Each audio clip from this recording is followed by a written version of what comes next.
43वां question, दो समकेंद्री वृत्तों की त्रिज्याएं 26 सेमी और 24 सेमी हैं। बड़े वृत्त की जीवा छोटे वृत्त को स्पर्श करती है, तो जीवा की लंबाई ज्ञात कीजिए। ये क्वेश्चन, इस प्रकार का क्वेश्चन मोस्ट आईएमपी है, इसलिए इस प्रकार का क्वेश्चन को आपको सॉल्यूशन करके रखना है और सीखना है किस तरह से कर रहे हैं। देखो, दो वृत्त बनाने हैं आपको इस तरह से, और ये एक ही केंद्र है, बराबर।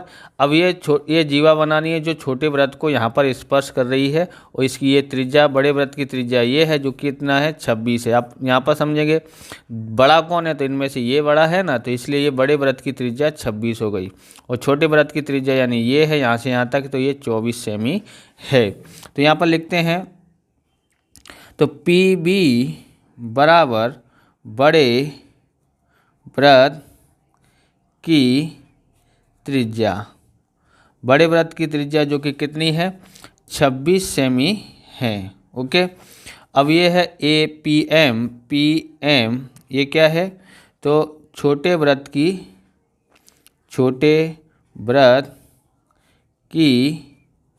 त्रिज्या है, बराबर। कितनी है ये 24 सेमी है। ओके, और ये जो यहाँ पर हमको क्या बना है, ये समकोण त्रिभुज बना है। अब यहाँ पर लिखते हैं त्रिभुज पी एम बी में एम कोण एम बराबर 90। तो पाइथागोरस प्रमेय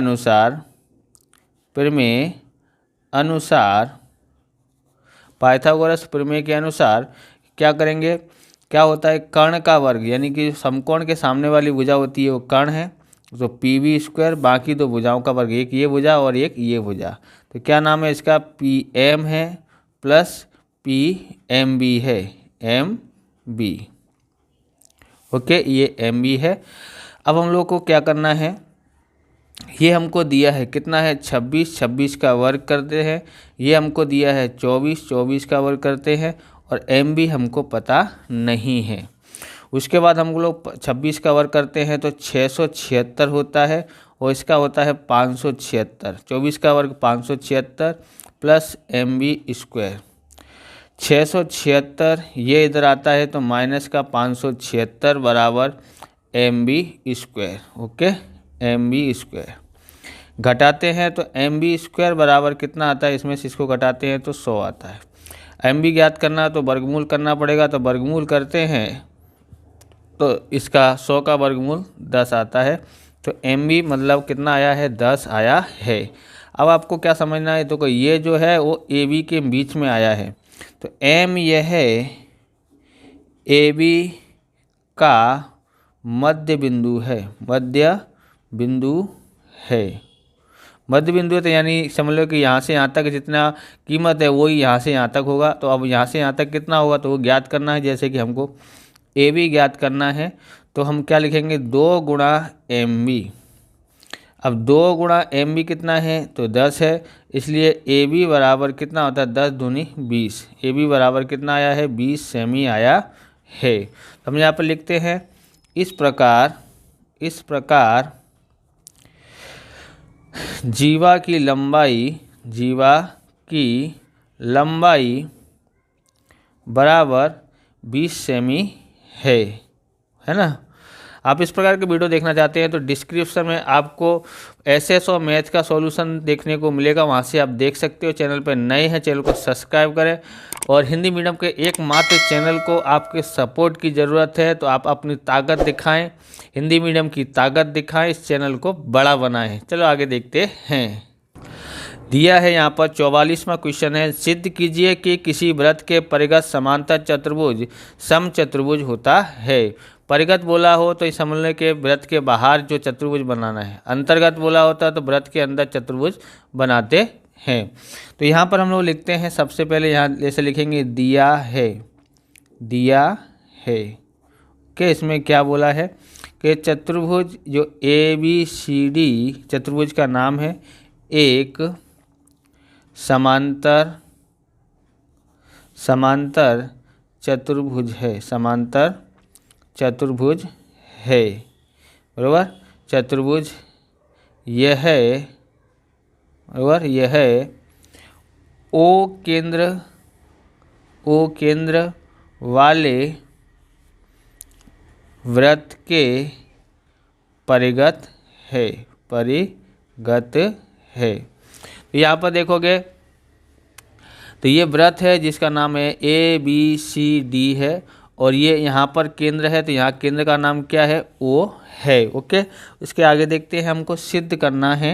यहाँ लिखते हैं सिद्ध करना है। क्या सिद्ध करना है, तो हम लोग यहाँ पर देखेंगे कि ABCD एक समचतुर्भुज है, समचतुर्भुज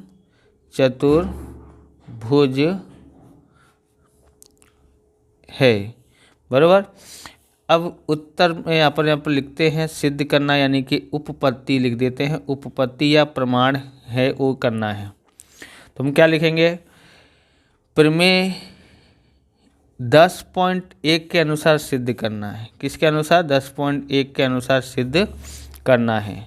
तो यहाँ क्या लिखेंगे, A, B, C, D वृत्त के बहिर्भाग का मतलब होता है बाहर के भाग में। ये वृत्त है ना, इसके बाहर के भाग में कौन कौन आया है, तो ये A है, ये B है, C और ये D है। बहिर्भाग ओके, ये ग है, बहिर्भाग में है। ओके, तथा उनसे वृत्त पर स्पर्श रेखाएं खींची गई हैं, बराबर। क्या खींची गई हैं, स्पर्श रेखाएं खींची गई हैं, जिससे क्या होता है AP बराबर AS, बराबर। यानी यहाँ पर देखेंगे ये है AP, जितने यहाँ से यहाँ तक जितना माप होता है सेम टू सेम यहाँ पर भी उतना ही माप होता है, चाहे आप बना के देखो और माप के देखो। इसलिए हमने यहाँ लिखा है परिणाम नंबर 1।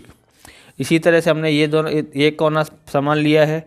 अब हम लोग करते हैं ये वाला कोना, तो ये है PB बोलो या BP बोलो, क्या बोलना है BP, इधर से बोलेंगे BQ। दोनों क्या हो, यहाँ से यहाँ तक की जो माप है वो यहाँ से यहाँ तक का उतना ही माप होता है। तो BP बराबर BQ, समीकरण ये हमारा परिणाम नंबर 2।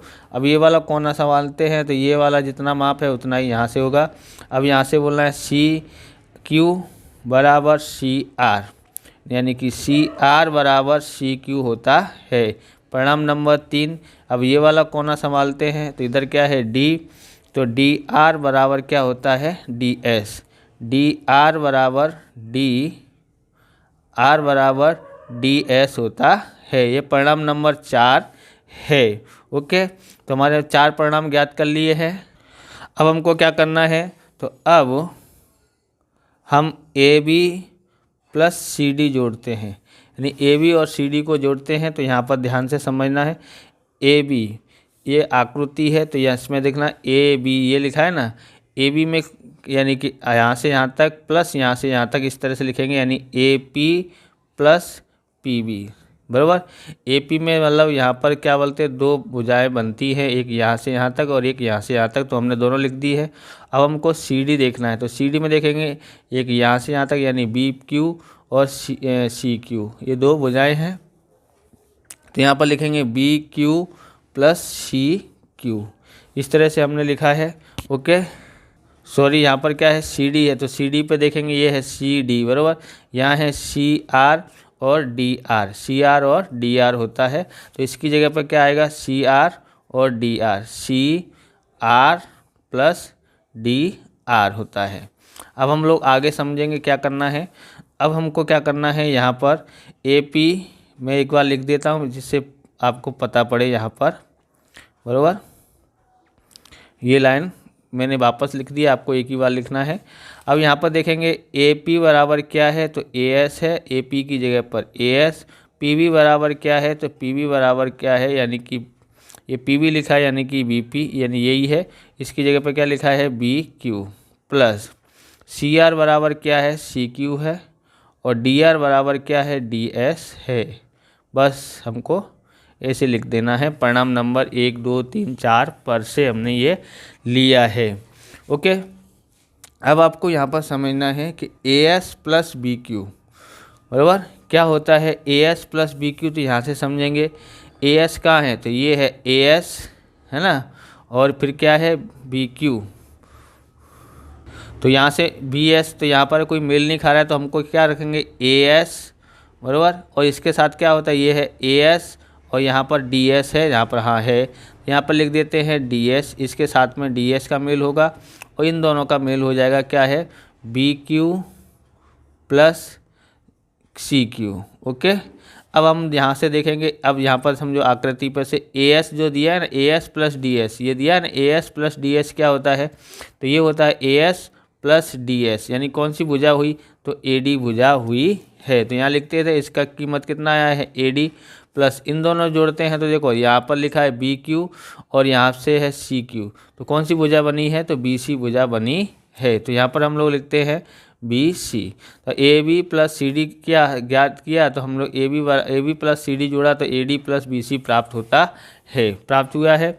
अब हमको आगे करना है, अब हमको क्या करना है, यहाँ पर AB प्लस CD से हमने क्या ज्ञात किया कि AD प्लस BC प्राप्त हुआ है। मतलब AB बराबर क्या हो सकता है, CD हो सकता है, तथा और AD बराबर क्या हो सकता है, BC हो सकता है। इस प्रकार से हम लोग यहाँ पर देखते हैं तो क्या होगा, AB बराबर CD बराबर AD बराबर क्या होता है BC, चारों भुजाएं समान है, अतः ABCD एक सम चतुर्भुज है। ओके, आगे देखते हैं। तो दिया है 45वां, यदि 50 अवलोकन वाले नीचे के माहिती का बहुलक 45 हो तो x और y ज्ञात करो। तो यहाँ पर देखेंगे तो हमारे पास यहाँ n बराबर कितना दिया है, 50 दिया है। ओके, अब इन सबको टोटल मानने का है। सबसे पहले हमको यहाँ पर इतना सॉल्यूशन करना है कि 4 और 8 12 12 12 24 24 और 10 34 और 8 38 होता है। तो यहाँ पर लिखते हैं x प्लस वाई प्लस 38 बराबर 50। 50 अवलोकन बोला है इसलिए 50 लिखा है, और इन सबको जोड़ते हैं तो x प्लस वाई प्लस 38 होता है। अब x प्लस वाई बराबर 50, ये उधर जाता है तो माइनस का 38 हो जाता है। इस तरह से x प्लस वाई बराबर कितना हुआ यहाँ पर, तो यहाँ पर हुआ, इसमें से इसको घटाते हैं तो कितना बचता है, 12 आता है। ओके, अब हमको ध्यान से समझना, ये सवाल आपको कहीं नहीं देखने को मिलेगा बराबर। ये सवाल यानी पेपर सॉल्यूशन करने से यही फ़ायदा है कि हमको नए नए तरीके के सवाल मिलते हैं और हम लोग सॉल्यूशन कर लेते हैं। अब यहाँ पर देखते हैं तो क्या करना है, सबसे पहले आपको ध्यान में रखना है बहुलक कितना दिया है, बहुलक है 45। क्यों ध्यान में रखना है, क्योंकि यहाँ पर x और यहाँ y दिया है। ओके, यानी अज्ञात दो संख्याएं अज्ञात दी गई हैं, तो हम लोग इस वैसे सॉल्यूशन कर नहीं सकते, इसलिए इसको ध्यान में रखना है। बहुलक की वर्ग ज्ञात करना है, तो यहाँ पर देखेंगे 45 है, तो 45 किन दो वर्ग में देखना, किस में आ सकता है, तो 45 के इसके अंदर आएगा। तो ये हमारा क्या हो गया, ये हमारा F1 हो गया।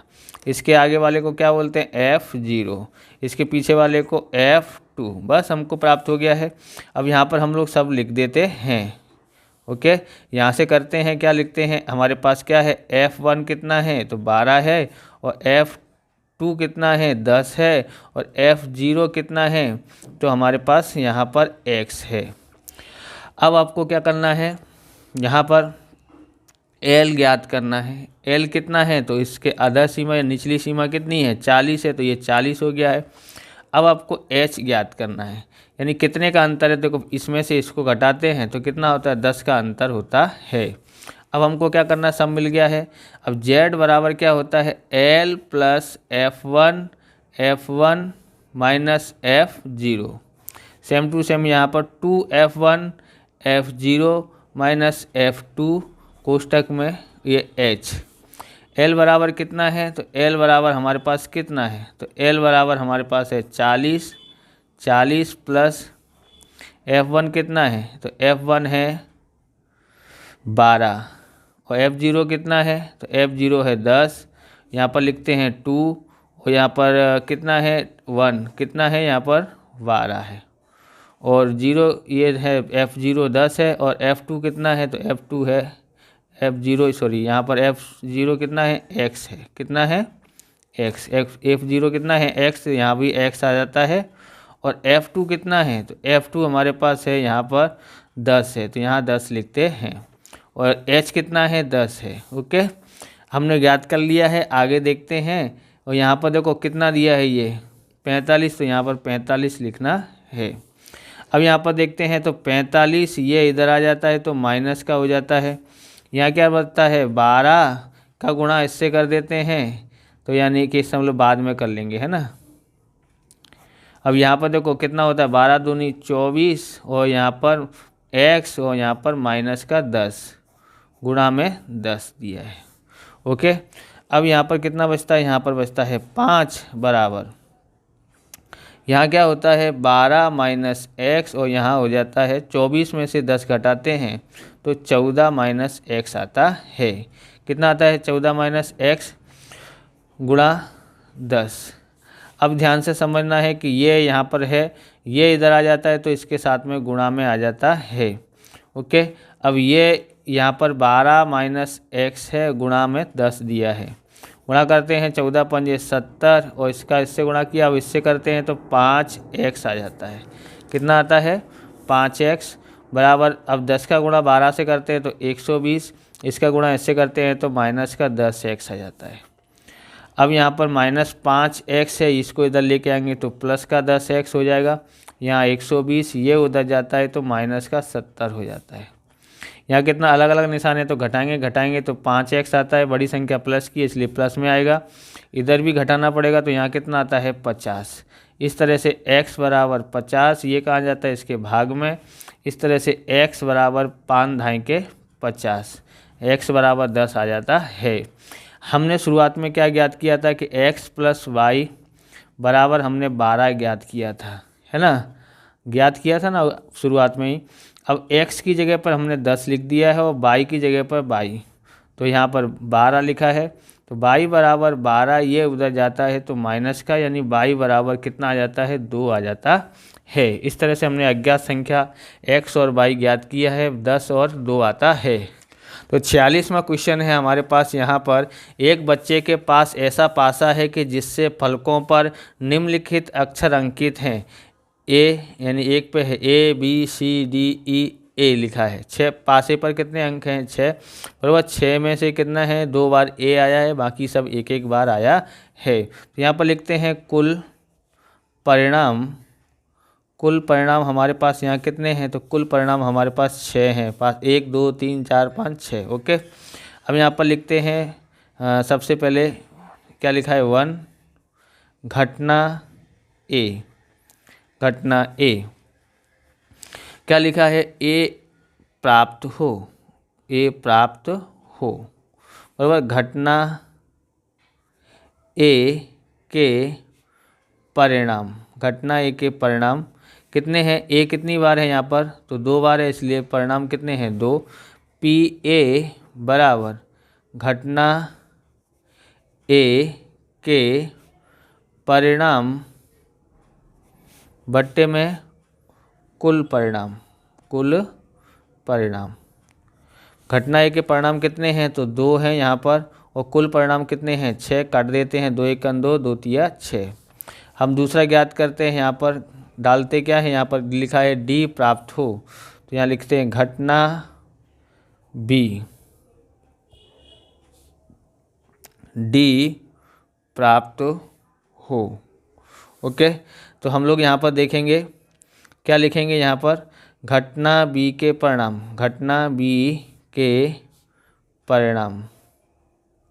कितने हैं, घटना बी के परिणाम यहाँ पर, तो घटना बी के परिणाम देखो डी यहाँ पर कितनी बार है, यहाँ पर कितनी बार डी एक ही बार दिखाई दे रहा है ना, तो 1 आता है। अब यहाँ पर लिखते हैं PB बराबर घटना बी के परिणाम बट्टे में कुल परिणाम घटना बी के परिणाम कितने हैं, तो 1 है, कुल परिणाम 6 है, ये हमारा आंसर आता है। इस प्रकार से ये वीडियो पूरा होता है। अगर आपको हमारा वीडियो अच्छा लगे तो लाइक करें, शेयर करें, कमेंट करें, चैनल पर नए चैनल को सब्सक्राइब करें। मिलते हैं नेक्स्ट वीडियो में। जय हिंद, जय भारत, वंदे मातरम।